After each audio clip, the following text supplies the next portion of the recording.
Lance Burton is on the air with us now. Mr. Burton is a 1996 graduate of the U.S. Naval Academy and former surface warfare officer, class leader of BUDS, or BUD/S, Class 239, former Blackwater security specialist, and he is the author of the book Blood of a God, and we're so honored to have you on here, Lance. Welcome to Skywatchers Radio, sir. Angel, hey, it's great to be on. I'm really happy to be here, getting a chance to talk about this. Now, let's give the audience a little bit of a background information on yourself, who might not have heard of your book now or of yourself. The book is not out yet, right? When is the book going to be released? Just to give that out of the way. Yeah, we're real close. The full title is The Blood of a God. It is the first in a series that I'm working on now. We're about 2.5 weeks from release. I'd say, we're in final production stage right now, and it's been a nice, interesting learning curve, learning how the book world works. This is my first major work. So essentially where we're at now is we're finalizing the proofs, and I just went back and reread the whole thing myself to do a final edit, make sure we didn't miss anything. And it will go to the printer probably first part of next week. And as soon as that happens, we're 2 weeks from release. So, about 2.5 weeks probably, right in there. Now, in your bio, it says you're a former FBI counterterrorist agent. How did you go from that to an author of a book like Blood of a God? Yeah, right. I feel like that essentially it's a long chain of, searching these things out since I was a kid. People ask me how long it took me to write the book, and I say 40 years. I turned 40 this year, and I feel like in a lot of ways the book is, in a sense, a culmination of, many years of study and research and reflection on these things, that started when I was a kid. I was kind of weird that way. I was always interested in these things. I mean, the first book that I ever read that wasn't a kid's book when I was 10 was Cosmos by Carl Sagan. I just found it interesting. My dad had it hanging out in his library, and that was kind of one of the beginnings of, where it started to go from there. And I felt like I was on a quest, a quest to find the truth, whatever that may be, and decided that the only way to really do that was to uncover, everything that's out there. Really take a look at it, and that meant to me you have to be willing to look anywhere. So over the course of many years, it led to studying every major scientific theory, philosophy, and religion in existence, and trying to sift through it all. Yeah, like a lot of people, I think there's a hunger out there for people that want to find the truth. They're interested in the truth. I mean, many of the listeners tonight, I'm sure, are kind of, out there. They're searching. We want answers. I mean, people, I think, that are turned this way. We want to take a look at, and be honest with ourselves, and honest with the evidence, and like you were earlier in the piece before the break, we want to see the evidence, and I think that's where I'm at. I was always a big believer that if you want to believe something, that's cool, but let's show why. I want to know why. Right. And in my case, I didn't grow up in church. I didn't go to church as a kid. I wasn't indoctrinated that way, and so what that led to is a kind of a full-fledged search of all of it. I ultimately chose to become a Christian as an adult after many years of study and reflection. We'll get into some of that and why. But that being said, to me, I think that there's a misnomer in the world, in the sense that, if you say, "Hey, I'm a Christian, I believe the Bible," that somehow means that I don't accept anything that science has to say. In fact, I think it's the opposite. My belief is that the true facts of science and the true facts of Scripture actually fit together great. We may have some differences on interpretation and things like that, and I understand that there's a lot of gray area there in the minds of a lot of people. But ultimately, if we're seeking for the truth and we're willing to look under all those little rocks that are out there, I think there's a lot of answers that can be found. I completely agree with you. In fact, I was having a conversation with somebody else earlier tonight, and we're almost exactly word for word what you just said we're discussing. And it's funny how, as I was saying earlier tonight on the show here before we went to break, it's funny how it is becoming so laughable, the stories that do make it out in the mainstream media. And it's almost there's something sinister behind what's going on. I mean, would you agree that there is something sinister behind the scenes? I think so, and I'd like to get into why I think that. Okay. that the thing that we have to look at is kind of like what you mentioned. There's so much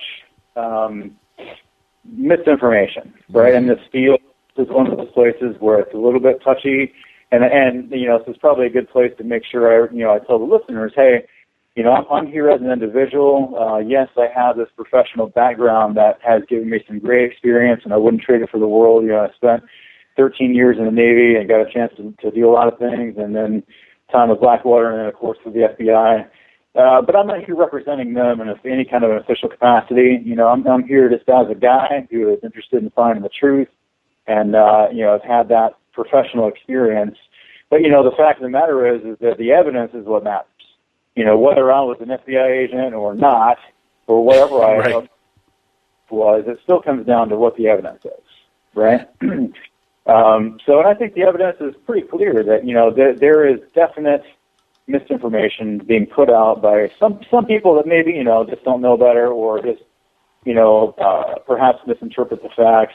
But it would appear that there is some agenda on some level to misrepresent certain things that I think that we should really take a hard look at.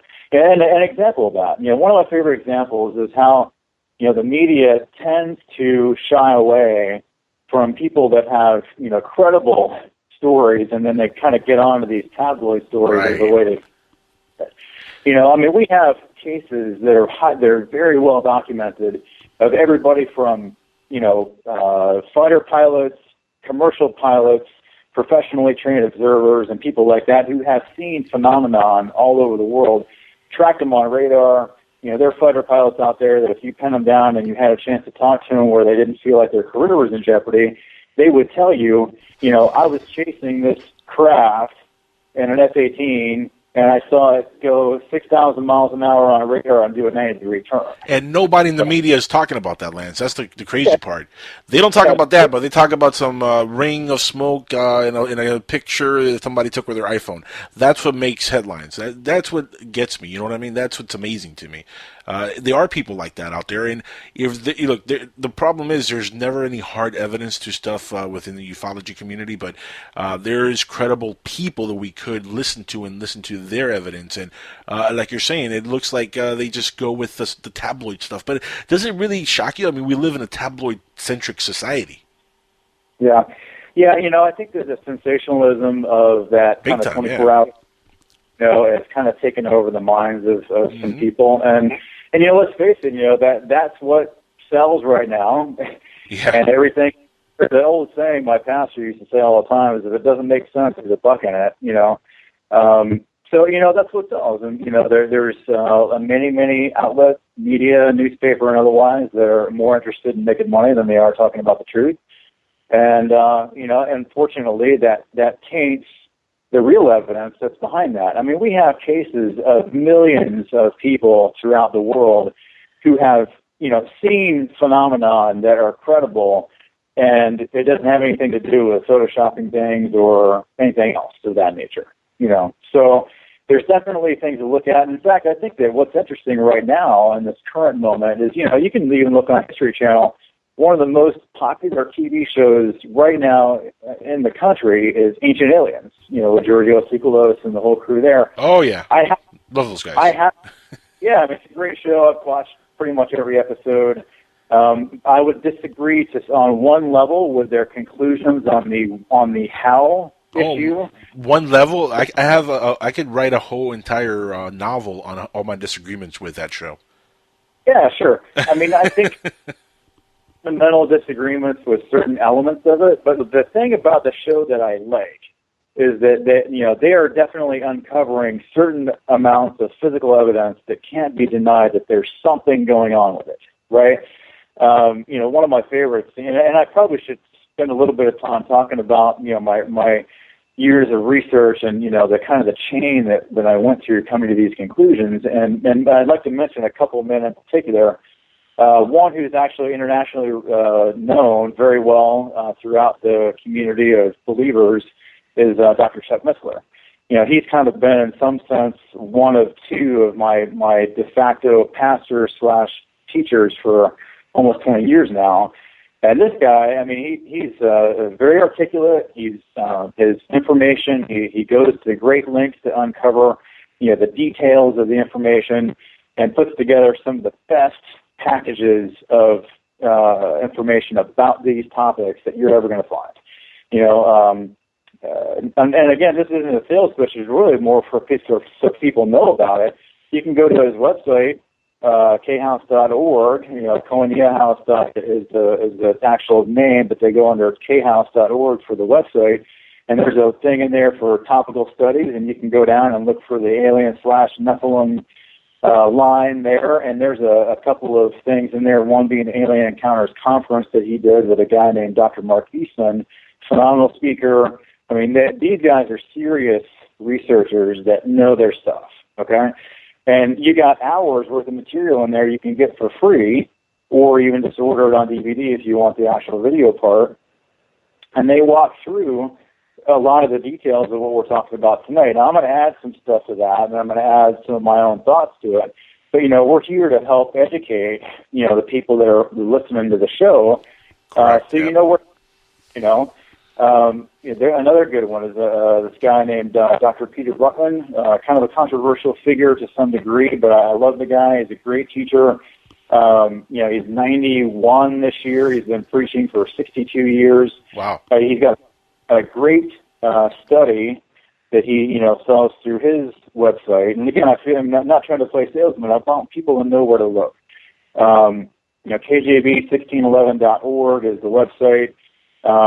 He has a particular briefing on this topic that goes for 16 hours of material. Wow. That dates back to he started doing this in the 70s when he was doing, part of a radio show, and it's been updated obviously over the decades. Okay, but I mean, there's hours and hours of material out there from credible people that are good researchers that they know what they're talking about. It's not all National Enquirer type stuff. Right, but the problem is these guys don't have kooky hair and a nice outfit, and they don't, look funny on camera, so they don't have the attention that like a George Tukulus would get on Ancient Aliens, and that's why a lot of the information just gets buried, unfortunately. Sure, absolutely, it does. So for the people that are listening, there is a great deal of credible information that you can sift through. I mean, those are two of my favorites. There's more than that. That goes into this whole thing, this whole issue. Because, again, we come back to the topic. What is the truth? That's what we want to know. That's why we're here. That's what, yes, And, it has an impact on us, right? I mean, this is the thing that I try to tell people is that, this kind of seems like a fringe topic. If people are a little bit shy to get discussing it because they don't want to be labeled, kind of a weirdo or whatever. Nut, yeah, UFO nut. They don't want to be labeled that. Yeah. The fact of the matter, though, is that the existence of extraterrestrial life, true or false, will have an impact on our whole society and our world. So to me, it seems like a reasonable thing to be interested in knowing what the truth is, right? I mean, so that's the basis I think that we should start from when we begin researching. Right. Actually, Joseph here had a question for you. Joseph, you had something for Lance? Want to ask him? Oh no, I was letting him go with his flow there. I hated to break the thought there, but we were talking prior to, and maybe you'll be getting into this thing, but I just wanted to put this out there for the listeners just for clarification, because I was saying J. Allen Hynek, but it was actually von Braun, and this lady's name was Dr. Carol Rose, and we were talking about the possibility of this. The one world government or the Illuminati and all those kind of things. And I'm not sure if you're going to get into this, but since you made me come in here, Angel, I'm just going to throw it out there while I have the opportunity. For Lance's, she says that on his deathbed, that they were talking about, according to von Braun, the space-based weapons, later known as Star Wars program. Right. There was this. It was being promoted as a shield against the Russians at first. And then later on it would become like a defense against rogue nations. And then later on it would be the protection against asteroids and meteors. And the final card, and this is what you were talking about, Angel, before we brought Lance on, was finally they would be presenting like a safeguard against extraterrestrial threat. And this is where this whole show was all about. And I'm interested to see if Lance has any information about that, or if he's going to get into that, or if I kind of spoiled anything by bringing it up at this moment. Lance? Well, I do have a lot of thoughts about it, and we can get there. We can definitely get there. Again, okay. I think one of the, for the reader, I'm sorry, not the reader, the listener, is that, I think it's really important that we show the chain of thought. I don't want to jump into my conclusions, which I've spent a long time developing, without giving a little bit more background. So let's do some more background work, and then let's get to that.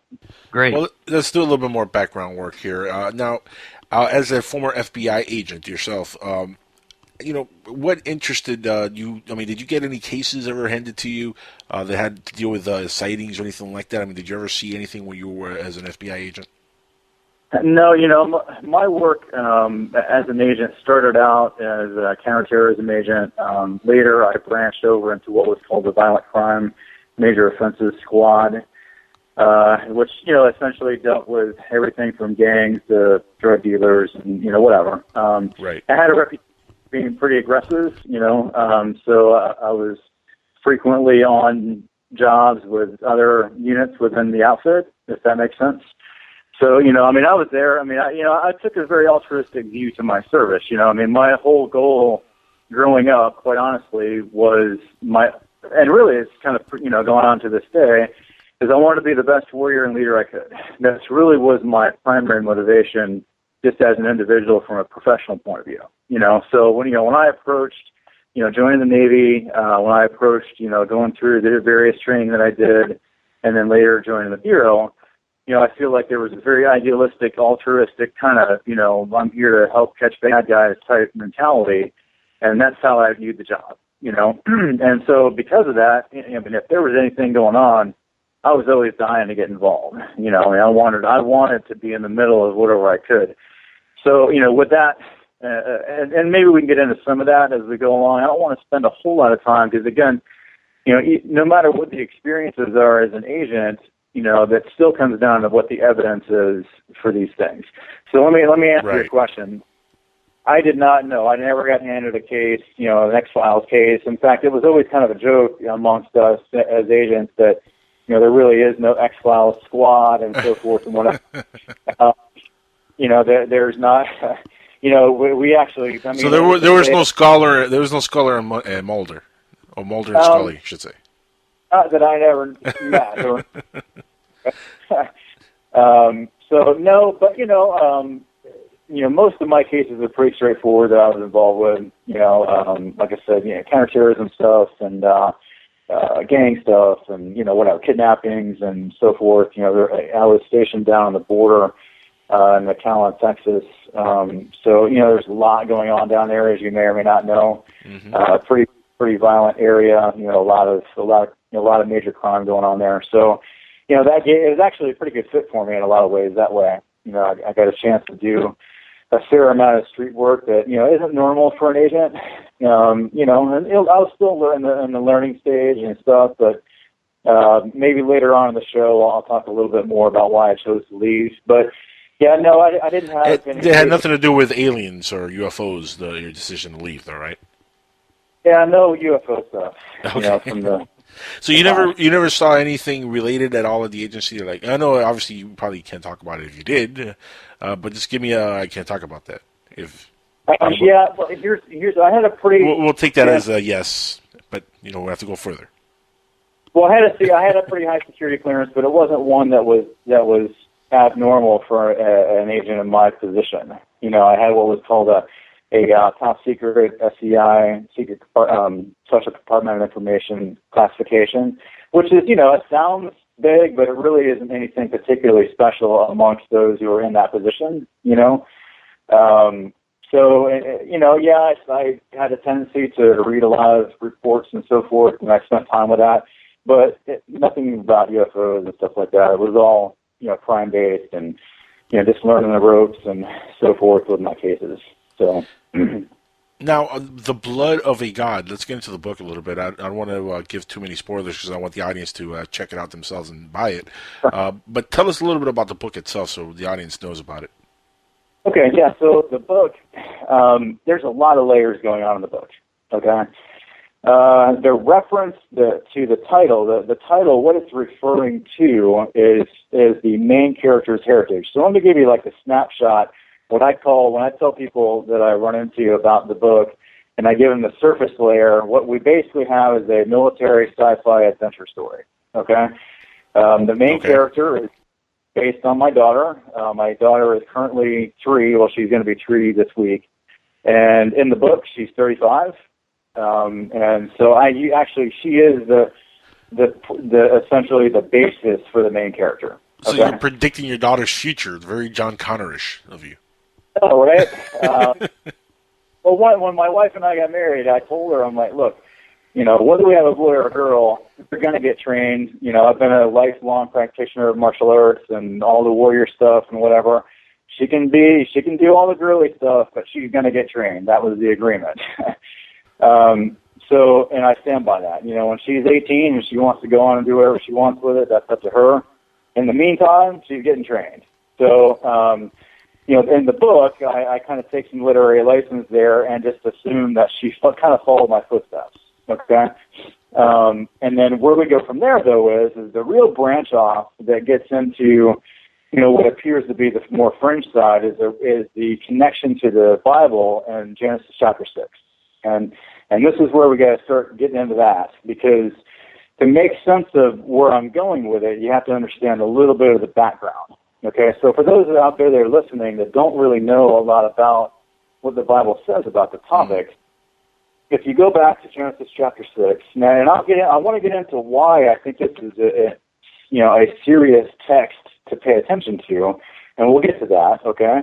Okay. But, there, and again, I want to reiterate, I didn't start out as a Bible-believing Christian guy, okay? I started out, I was heavy into all kinds of stuff. Especially Indian mysticism, meditation, I got into everything, man. All the New Age stuff, chakra healing, and I was interested. I wanted to know what the deal was. I was very into martial arts, so that tends to bring with a little bit of Eastern philosophy. It's very Zen, and learning to do your koans and stuff for Zen meditation and all. I was really into all that. So I've kind of ran the gambit on where with that path that led to where I'm at now.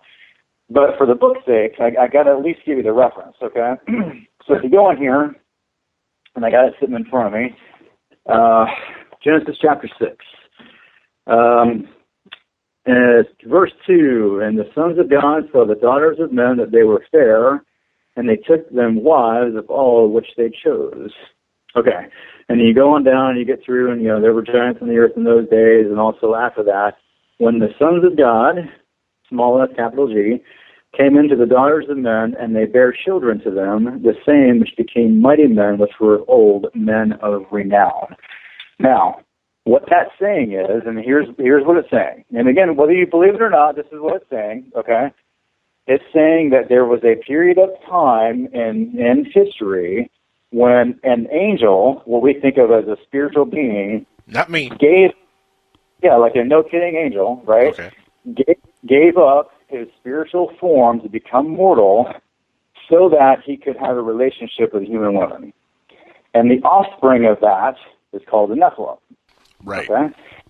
So the children are the ones that are kind of like the half-breeds, the hybrids, okay? Right. But originally what you had was and this is where you got to get into understanding the text in the Hebrew and how that sentence structure works, okay? The reference of the sons of God, anytime you see that particular phrase in the Old Testament, small s, capital G, the sons of God, that is a reference to angels, okay, right. Every time.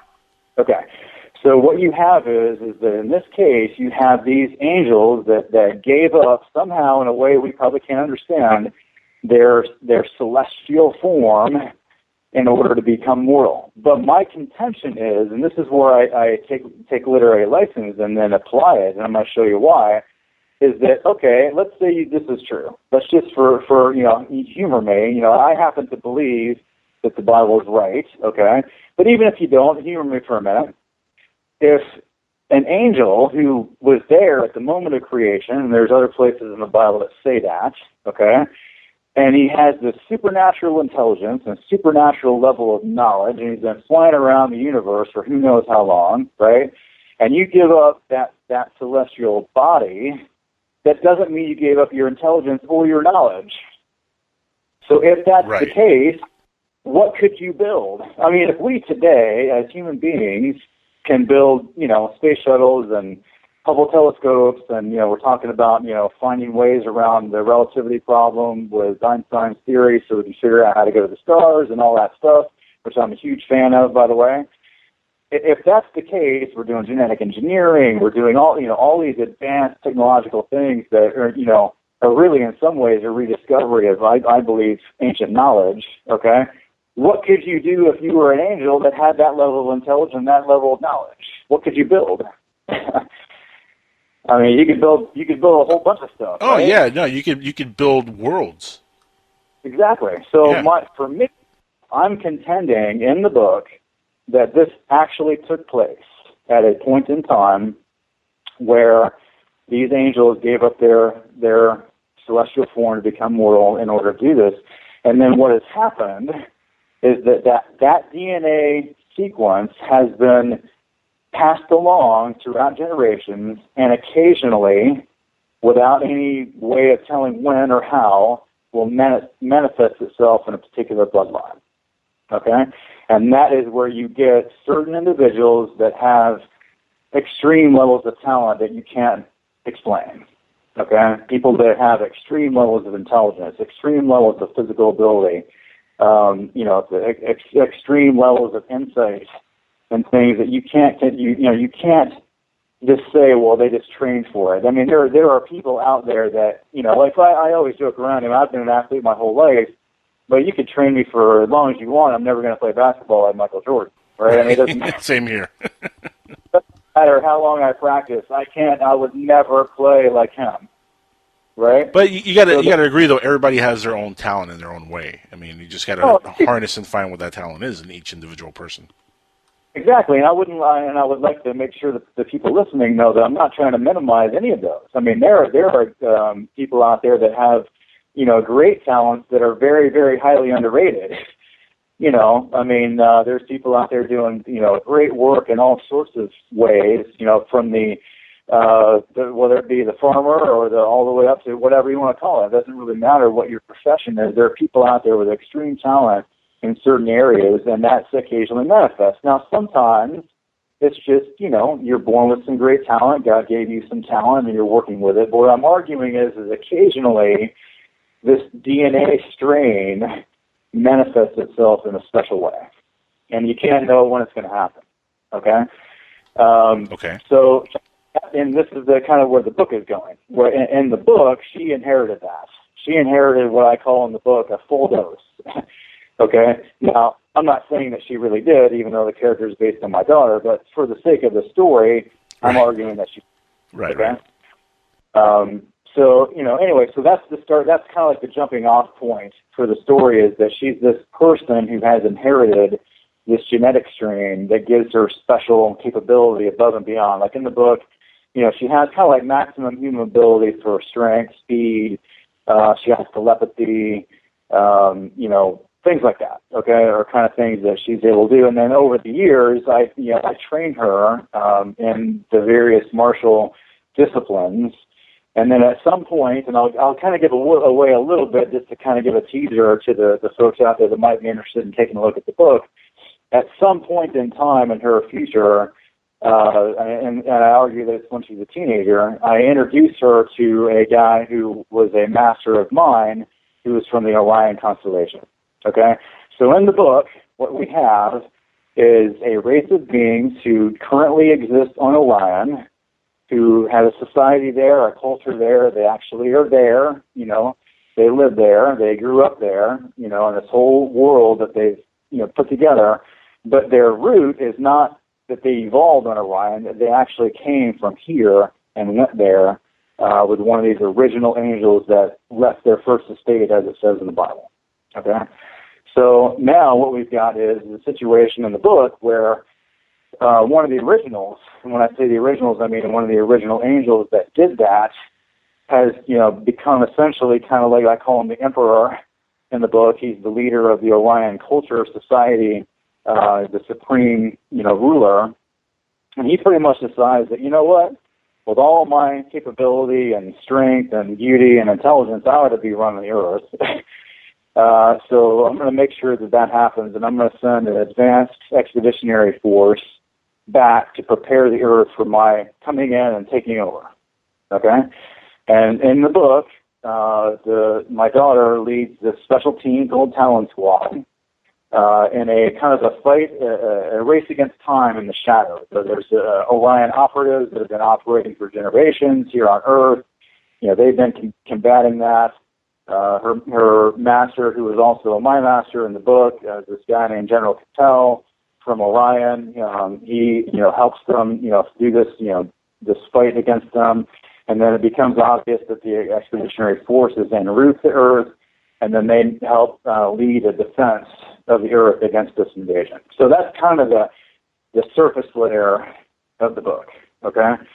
But there's a whole lot more than that actually going on if you really want to get into it. So, but I don't want to give away too much. No. I don't want you to give away the whole entire book, but it sounds fascinating so far. It's funny, what made you think about writing this book with your daughter in mind? I mean, originally. Well, when I actually kind of had a concept for the book 10 years ago, but it was written, I started writing it from a fantasy point of view, more like a fantasy story, kind of like a Game of Thrones type, setting. And I got started on it and had the same characters, except for I was the hero, of course. This is 10 years ago, and you're a little bit younger, and no kids, not married at the time. Everybody wants to be the hero in their story. Yeah, I get it.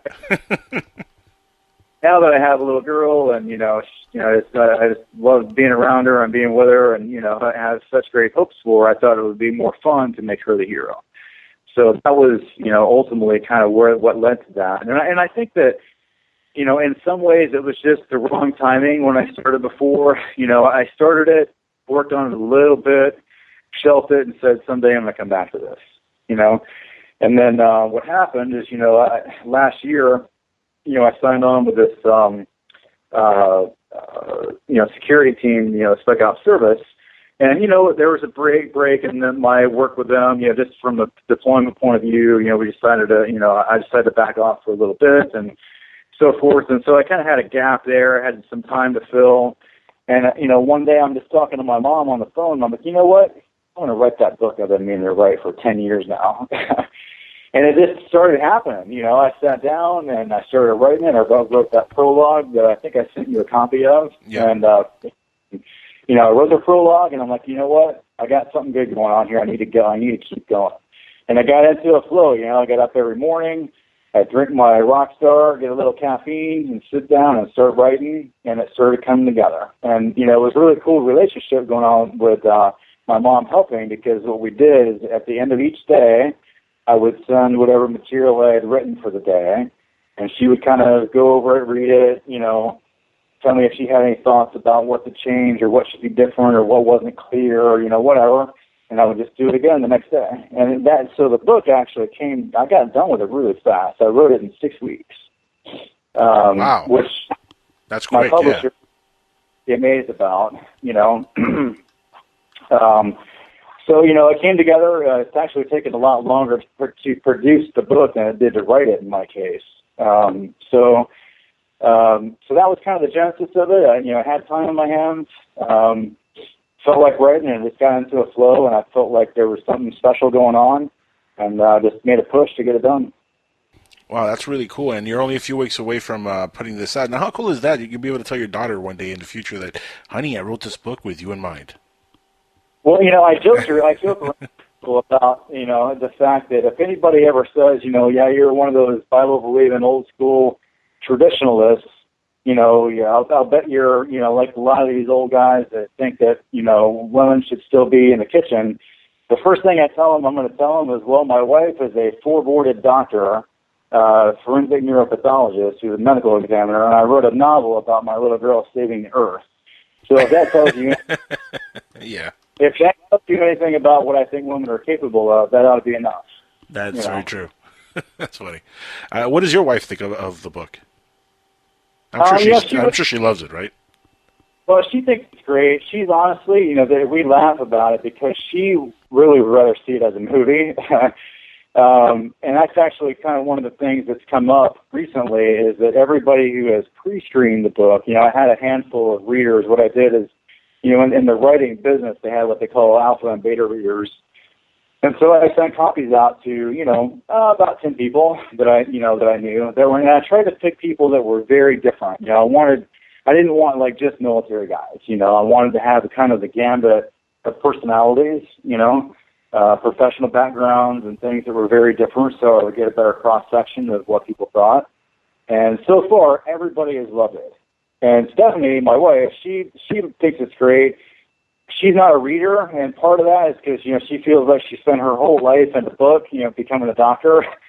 So at the end of the day, when she's done with her job, the last thing she wants to do is sit and read, Right. So she read it for me, but we've been talking about how she'd much rather see it as a movie. Everybody so far who has read it thinks the same thing, and we're actually in the beginnings of discussions about making that happen. It does sound like it would make a great movie. It really does. So you're in discussion now. Is there a studio involved?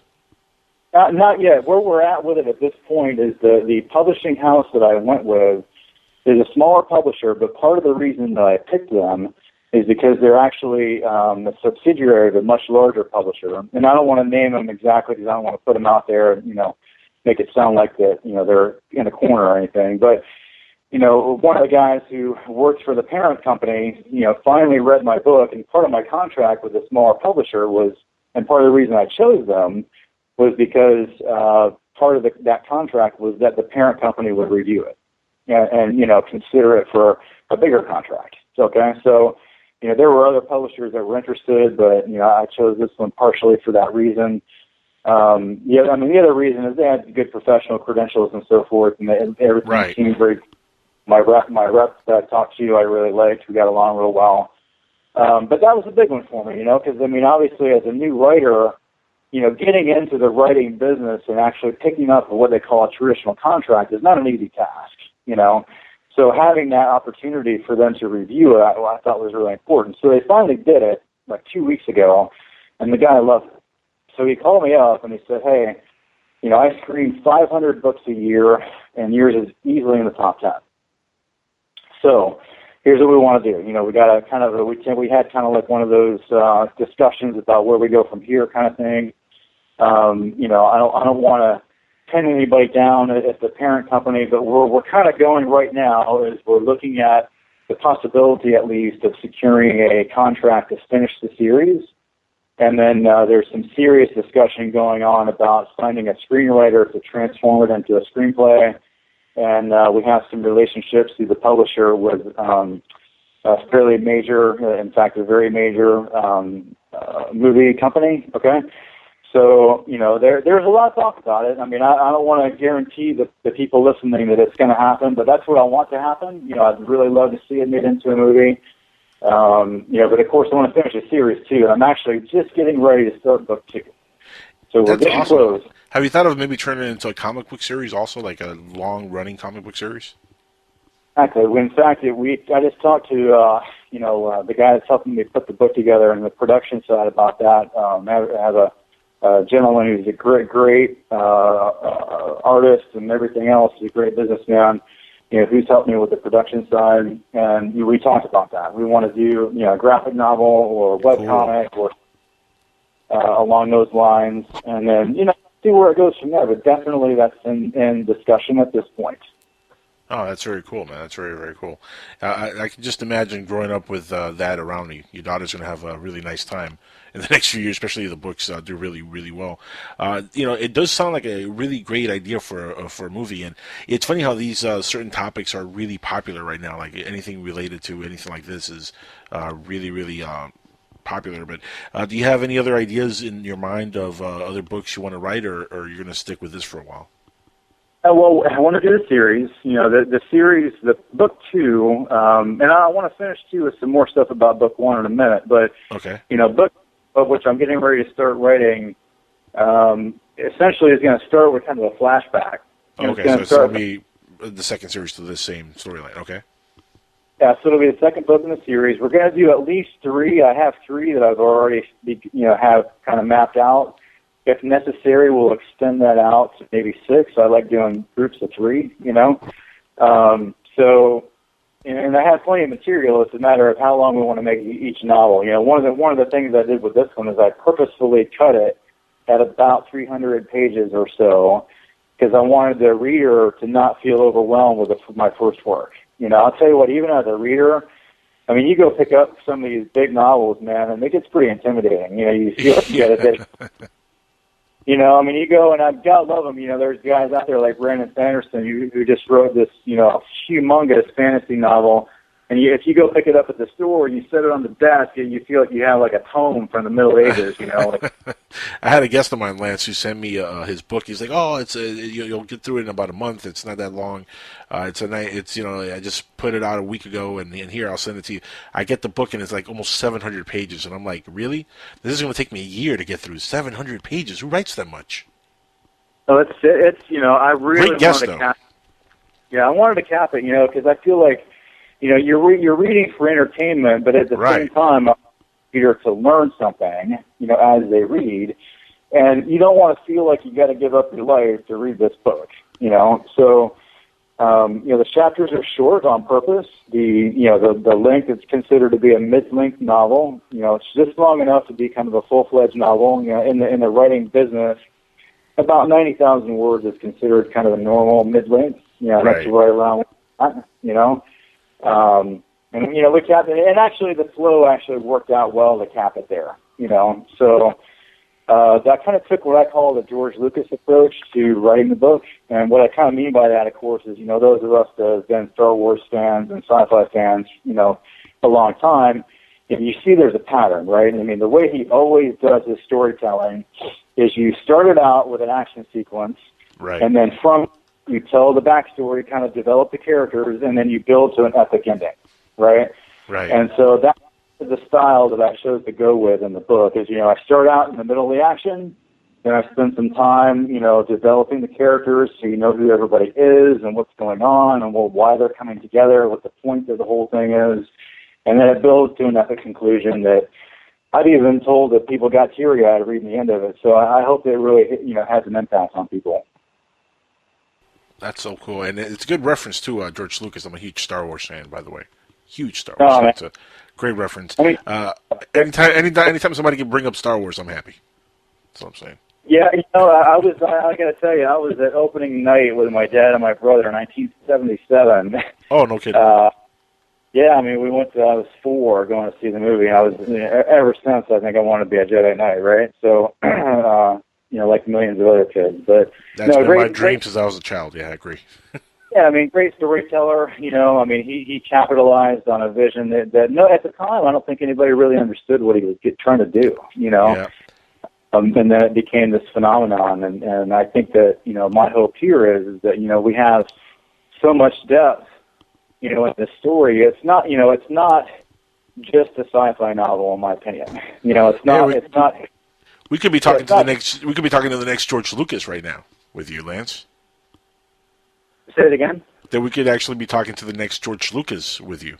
You could be the next George Lucas. I mean, this does sound like a great story for a movie. It really does. So.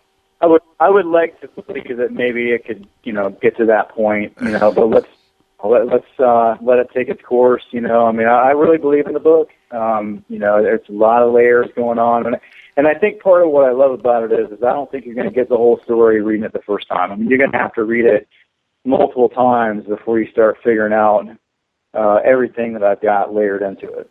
Now, are you looking to direct in the future also, or just looking to stay as a writer? That's a good question. I mean, I was talking to my wife about it today. If we do a movie, which obviously is one of the goals here, I'd kind of like to be in it as as the general. And the people that finally read the book, they'll know who that is and what the reason for that would be. But we want it to be successful. I'm not a professional actor, although I think I could do a good job at it. I think it'd be a good fit. I mean, I wrote the character. I know, who he is. But as far as directing, I'd really, I have a pretty good vision, and a lot of my writing style, it's very visual in the sense that when I write what I'm seeing in my mind. And then, when it comes to the action scenes, actually a lot of the action scenes were inspired by music. I'm a lifelong, workout athlete guy, and, everyone's got their soundtrack for the gym, whatever. And, for me, I've always been one of those guys that as I listen to certain songs, it inspires a certain, vision in my head, what would be going on with that. And, there's certain songs that hit me a certain way, and it provided this inspiration as to how an action scene might, play out. And so that's how it came out in the book. I think there's a lot going on there that we could capitalize on, for the movie. But at the same time, the book is very layered, and there's a lot going on. And that actually, could branch us off into something I want to get into. Because, we're still, we're talking about, the topic is searching for the truth. So I don't want to totally get away from that. Before I came on tonight, one of the things that we discussed was that I had kind of a unique concept about, the origins of some of these things.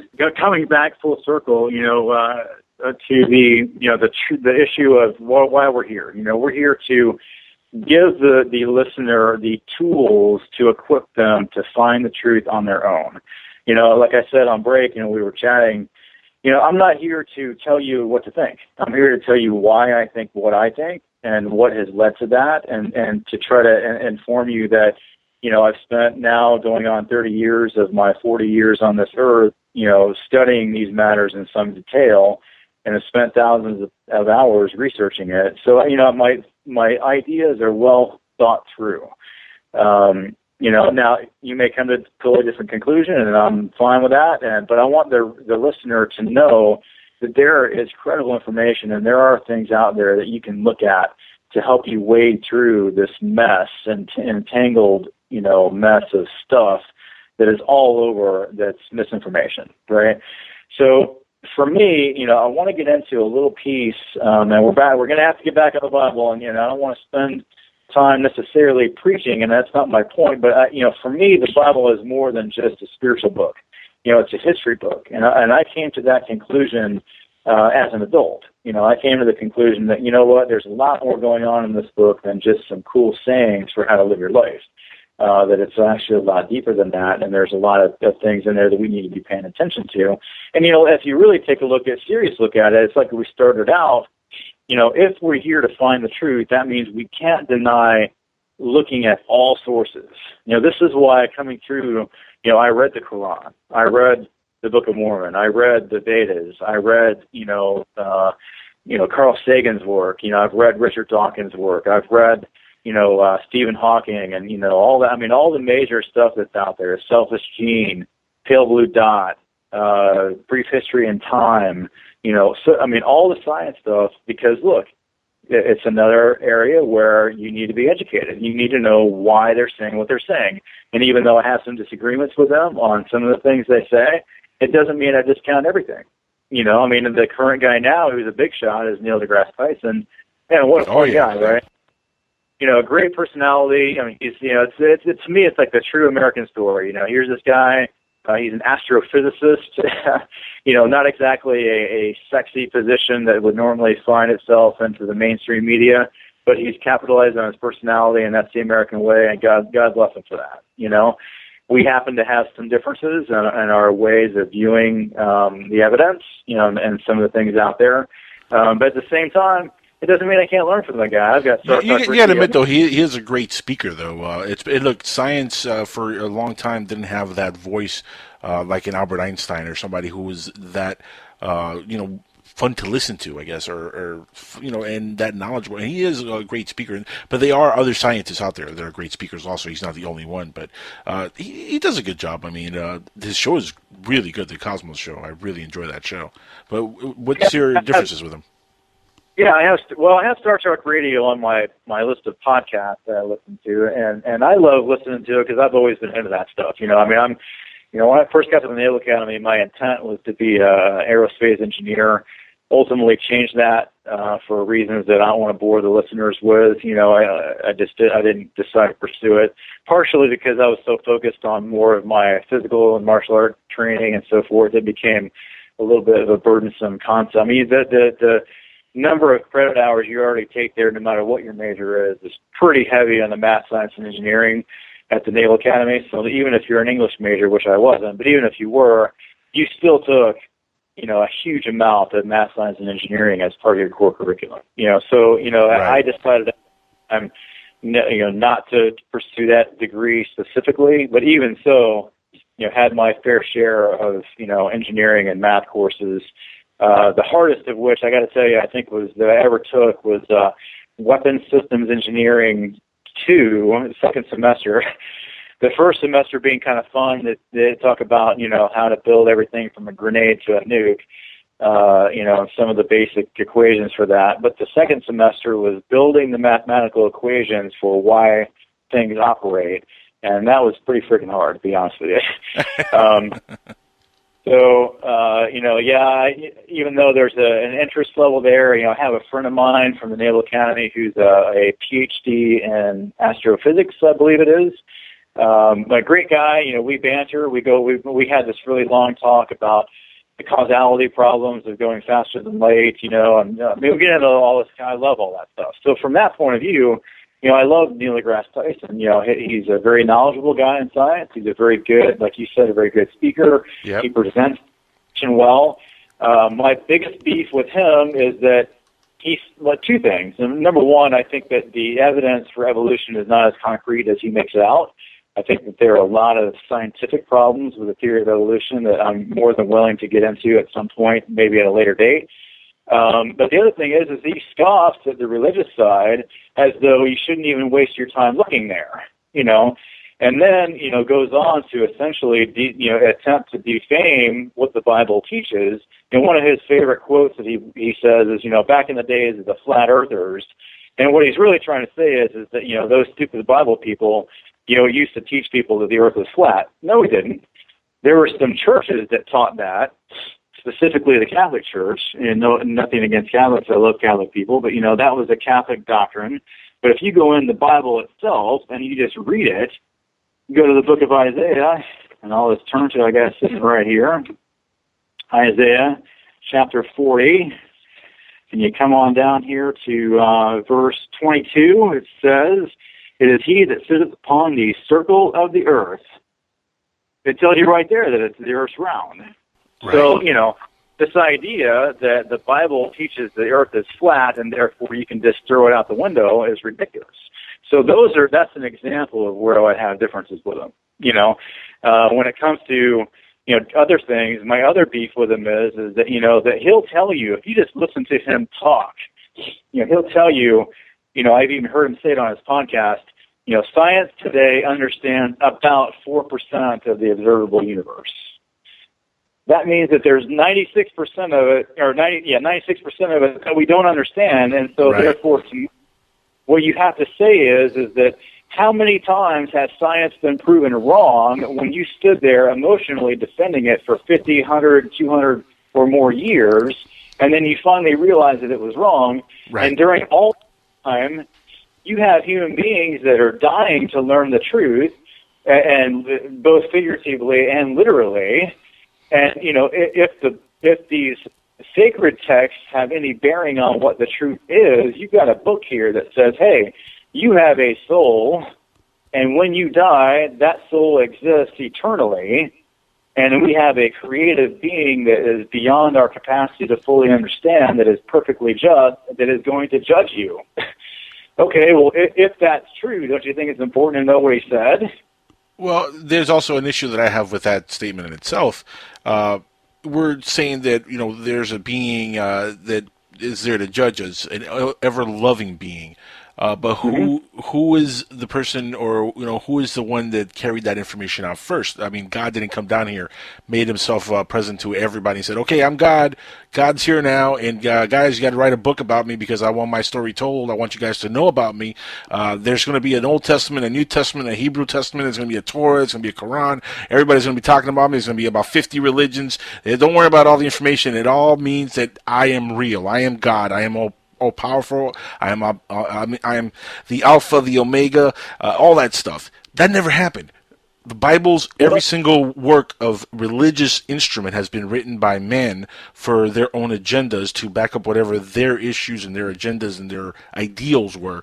In fact, I would even go as far as saying that every single biblical record that's ever been done, or every biblical book, has been nothing more than a way to indoctrinate and condition society to follow along in a certain system, in a certain set of rules, where there wasn't any at that time, where men were more ignorant than anything else.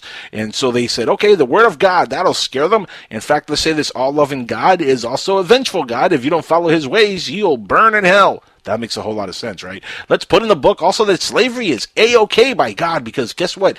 People need slaves, so let's go and do that. You know what the Bible's to me really is about a 6 to 8 mile radius around a certain individual, and he wrote about what was going on between that 6 to 8 mile radius around him, and those stories made it into the Bible. Yeah, there is a lot of stuff in antiquity of the Nephilim and all that stuff, and a lot of those stories get taken from mythology, like even, for example, the flood. All that comes is, that's story is listed from the Trials of Gilgamesh, which is an old mythological tale. There's a lot of stuff that is written and has been worked into these books, Lance, where if you really dissect it, yeah, it's great to have faith in a lot of the stuff, but when you really think about who wrote this stuff, it wasn't God. God never came down here and wrote anything. God, as far as I know, does not have a literary credit to his name. He doesn't. So that's my problem with all religious works. It was not written by God. It was written by a guy sitting down in a robe in the middle of the night with a candle or something lit thousands of years ago, or a couple thousand years ago, or 500 years ago, or 200 years ago, or even 50 years ago, or a couple years ago when they rewrote the Bible again. So, I mean, that's the people that are writing the Bible. And who are those people to write a religious work? Why are they doing it? That is what we have to ask. Why are they trying to indoctrinate the planet to follow along a certain rule and doing it for such a long time? Remember, 2,000 years ago, or 2,000 plus years ago now, we had something called the Old Roman Empire, and that got transformed into the New Roman Empire, which we're still all living under. That was done by a certain individual who orchestrated the whole thing that we all know as Jesus Christ, and we all worship Jesus Christ, right? Jesus Christ. Oh, that was his name. He was born on December 25th, but yet he really wasn't, and that really wasn't his name. His name was Joshua of Aramea, supposedly. That's what they say, right? Christ just is a figure. It's an anointment. It means he was a king. That's what Christ means. People are ignorant even to that fact. People don't know their own religious history, and they don't know where a lot of this stuff comes from. And honestly, I'm completely aware of all religious works. I've read a lot of the stuff, and it's amazing to me how people throw away facts and they just look at it and say, okay, I gotta have faith. It's all about faith. Okay. Gotta believe it. Fair. I'm glad that you went, because I want to address that. Okay, one of the things that I came to the conclusion of is that some of the things you're pointing out are half truths. Okay, and let me tell you what I mean by that. All right, if you had all the religious texts ever written laid side by side, there is one thing about the Bible that makes it different from all the rest of them. And that is prophecy that always comes true extremely accurately. Let's talk about that. What prophecies have come true? Let's talk about that.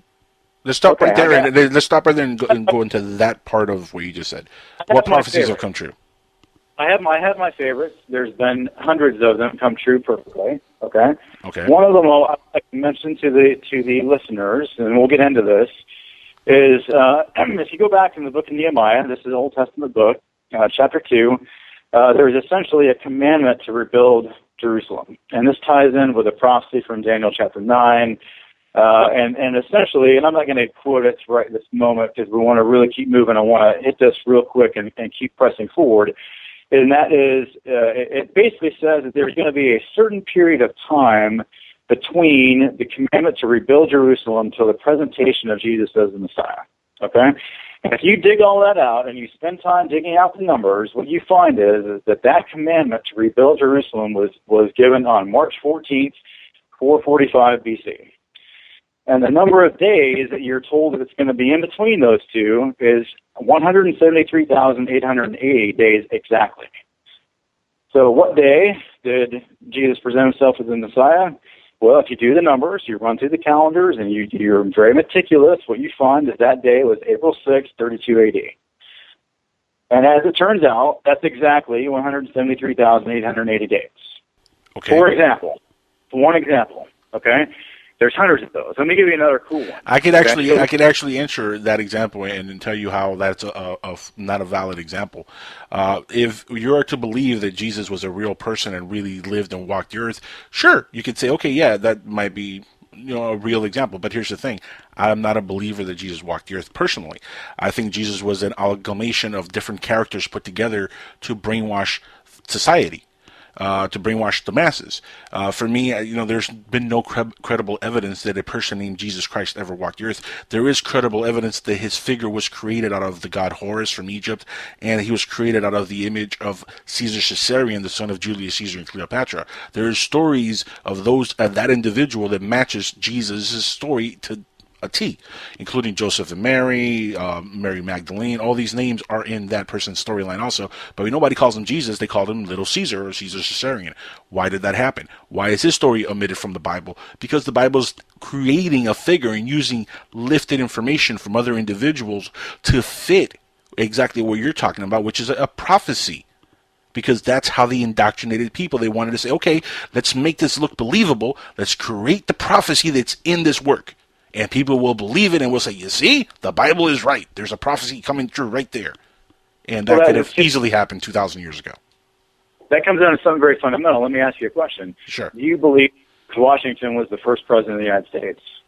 I wasn't there to see it, but there is enough proof to say that he was.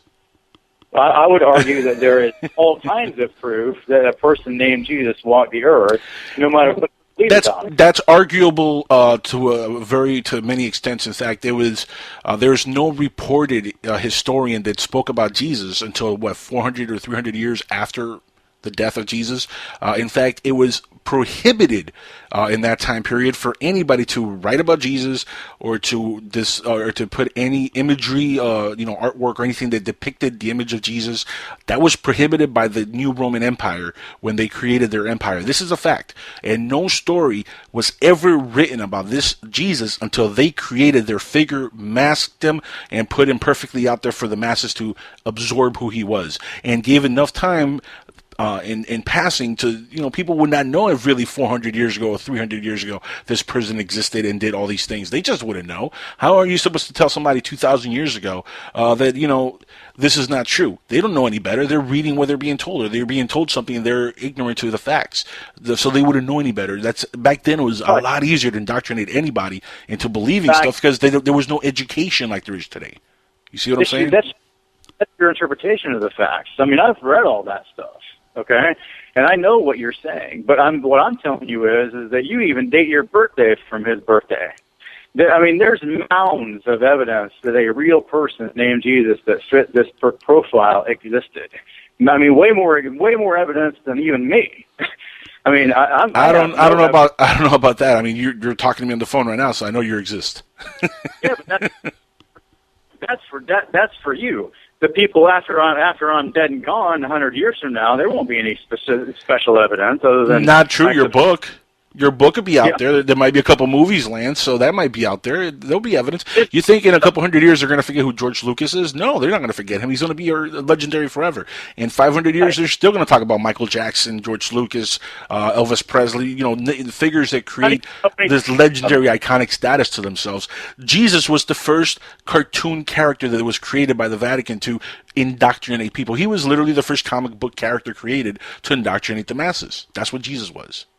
Look, that's what I'm trying to tell you is that all comes down to your source document, okay? And the Bible stands on its own as authoritative. And there's more than just what I gave you. I gave you one example of hundreds. Okay. Let's go to the next example of these things coming together, okay? Let me give you another good one. This is one of my favorites. It's a very little known one, okay? in the Torah, which is the first 5 books of Moses, right? You have a genealogy from Adam to Noah back in Genesis chapter 5. Okay, so what you have is you have this guy Moses. Whether you wouldn't, no matter what you believe about him, he wrote these things down. Okay, and one of the things he wrote was these things that we read in the book of Genesis. Okay, so what you have to do is you got to make a graph. So if you can imagine, and this is just one, and there's hundreds of these. If you can imagine, I had a chalkboard, and I took the names from Adam to Noah as in generations of 10. It's 10 generations, and put them in a list. Okay, so you have Adam, Seth, Mahalalel, and whatever down to Noah, and then next to their name you put what their name means in Hebrew. Okay. So next to it, for example, the name Adam means man. It's pretty straightforward. The name Seth means appointed. And, you go down the list and you get down to Noah, and the name Noah in Hebrew means rest or comfort. And then what you got to do is, if you can imagine that, you take the right column of the meaning of the names and you read down as a sentence. You know what it says? It says this: man was appointed mortal sorrow. The blessed God shall come down teaching that his death shall bring the despairing comfort. So what you have is hidden in the text, written 1500 BC or whatever, thereabouts, by a guy named Moses. You have the New Testament gospel written into the genealogy that was listed. So the idea that Moses knew what he was doing when he wrote that, and it just kind of happened to work out that way, is ridiculous. That is what's called a fingerprint of the Holy Spirit, okay?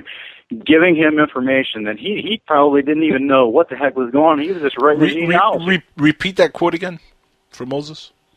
Man, this. Now you got to get this by following the pattern I'm giving you.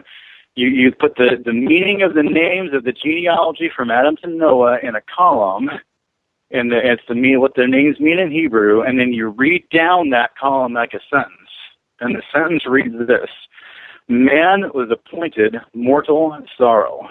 The blessed God shall come down teaching that his death shall bring the despairing comfort. That's the New Testament gospel, hidden in the genealogy from Adam to Noah in the Torah, one of the most considered by the Jews to be one of the holiest books of their Old Testament. Agreed. Right? Okay. But here's an issue with that also.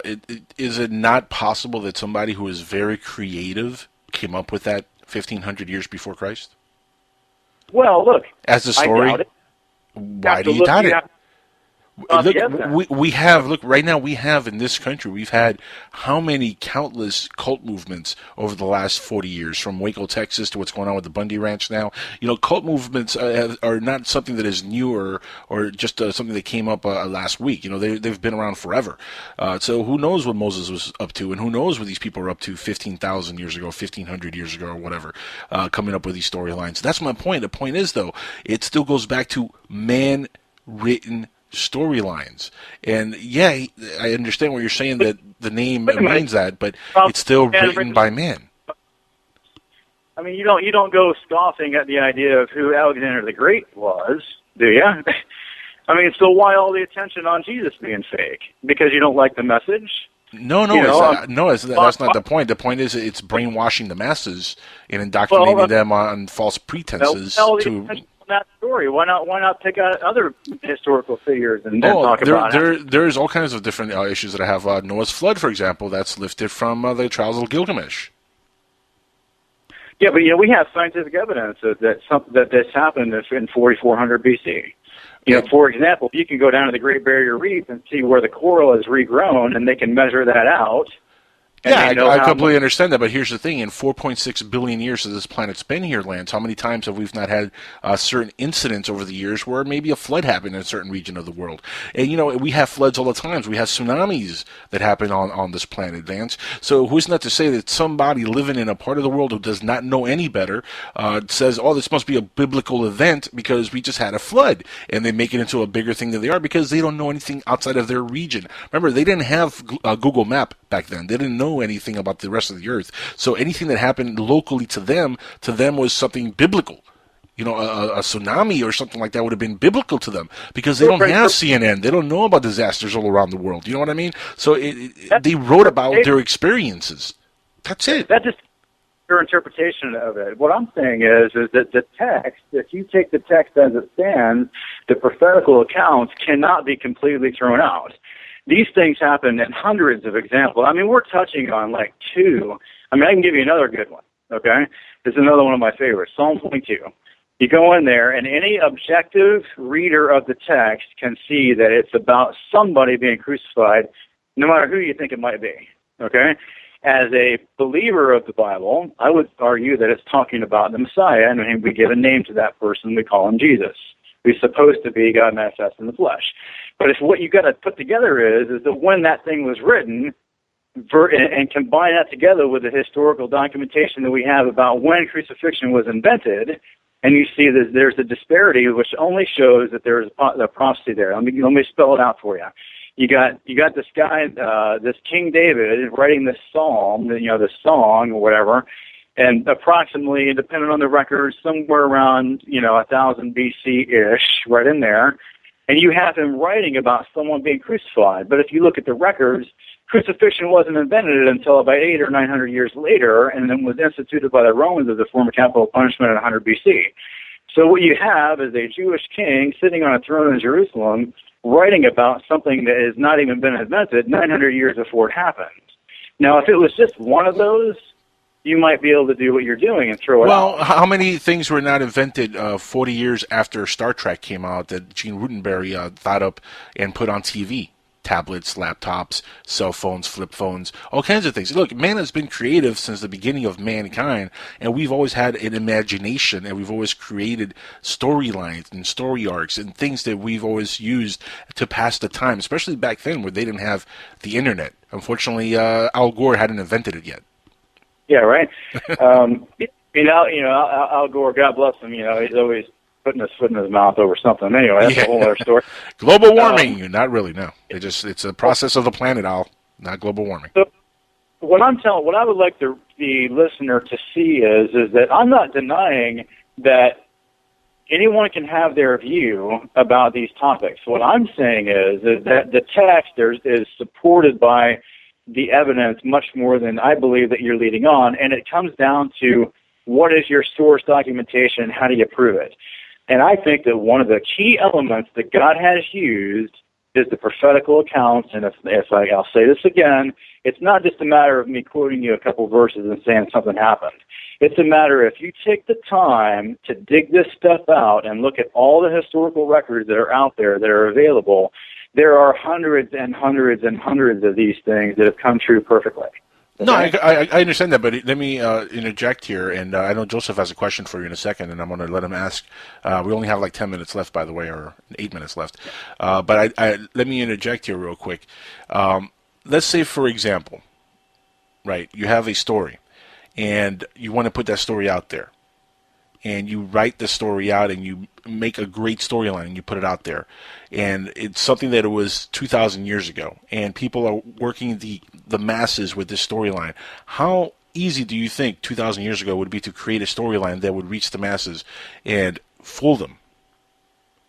Well, the trouble with it is if you're right every time, you have to say there's something to that, right? I mean, because we're arguing it. And this is where I'm going with this, Lance.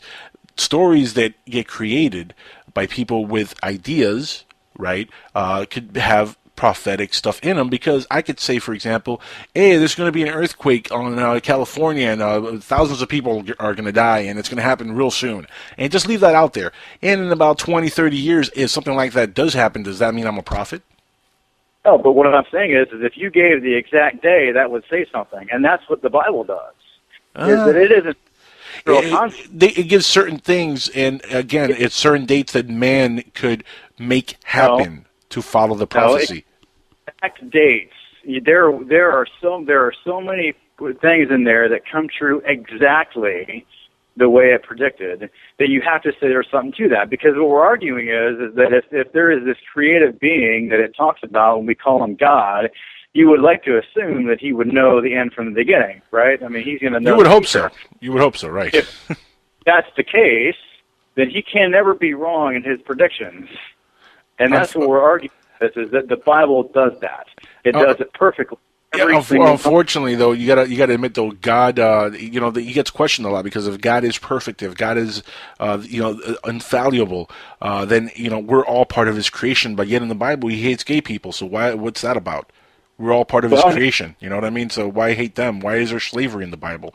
There's so many things in the Bible which are kind of kooky to really think about, especially now in 2014, that you look at and you're like, yeah, this was definitely written by people that didn't know any better. Like slavery, really? Slavery is not cool any time period. Doesn't matter when. Slavery is just not cool to do to people.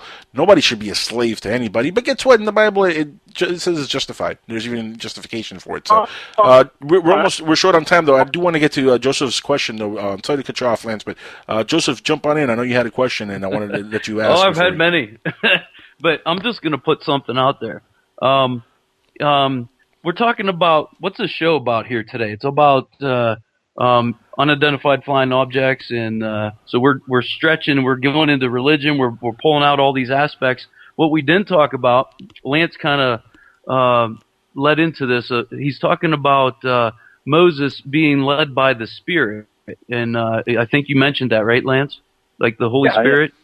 Yeah. Okay, so one thing there I'd like to say is, since we're talking about ETs and possibility of UFOs and that, how do you know where this information that he received at that time wasn't kind of like channeled information that people currently get today? That's my one question. My second question is, we didn't talk about time travelers and the possibility that, because there's a lot of people that attest that some of these UFOs are us from the future that have figured out how to bend space and time and have traveled back. And if that is a possibility, then how do you know that the Bible or any other book hasn't been manipulated? It's been manipulated because they know you're talking about a God that knows the end from the beginning and vice versa. And so how do you know that this, and I'm just putting this out there, these aren't my beliefs, by the way, they're just we only have a couple minutes, so Lance, you want to answer that? Because we only have like a couple minutes left. You want to answer that real quick? It's a loaded question.